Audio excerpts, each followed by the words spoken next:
Okay, I'm going to take this video of the banana end. I took an end off a banana, cut it in half, and put one in the spring water manganese solution as opposed to one in the boiled water solution. You see it there.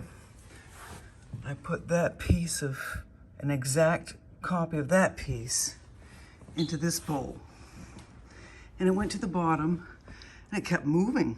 I'm like, why is it still moving? And then it stopped, went backwards, and then slowly was moving, like around to this side, much to its left.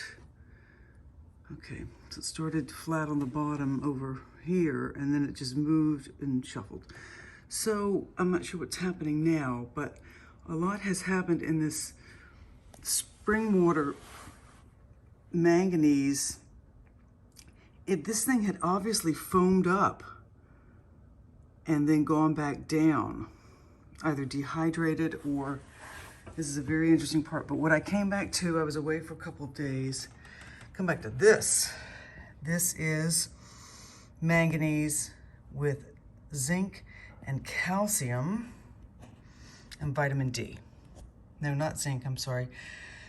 Calcium, vitamin D, and I just put in some potassium because it seemed to want that. And now and there's some very interesting things in here since I came back.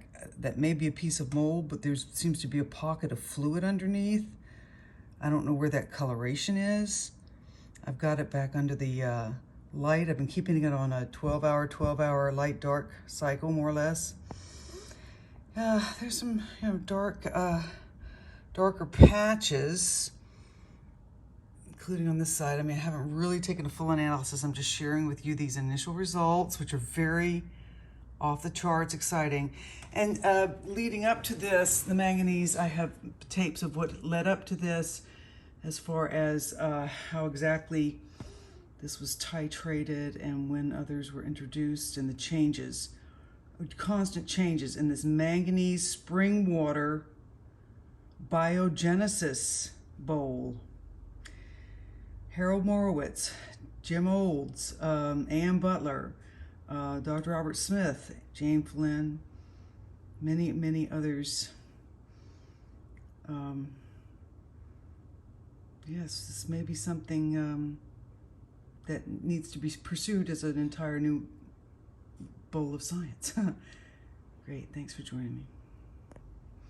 Let's go in one last time.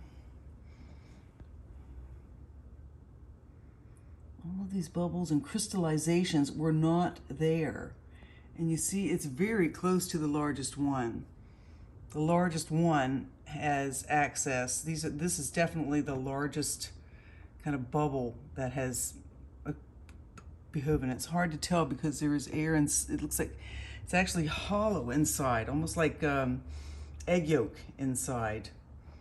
If you can see, you see at the edge, it's really very clear inside, but you know, from this angle it just looks like a bunch of sludge. But yes, there's a big pocket of fluid of some sort in there. This is too exciting. Thank you for joining me. So this is the spring water manganese that I was away for 2 days. Taped all of the initial 2 days of this, came back to the blob, and who's now, I'm giving it its first meal of potassium. The end of these had similar amounts, although they're different, and that, wow, look at this, the manganese here is stepping away from the potassium. Fascinating. Now this manganese was I used in boiled tap water and dissolved that manganese. The other manganese I dissolved in room temperature spring water.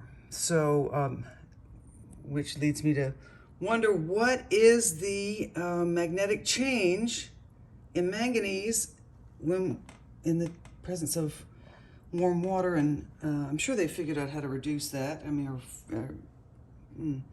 a lot of questions here, but the biogenesis part is I've been studying for years, and here comes some wonderful experiments. Thanks for joining me.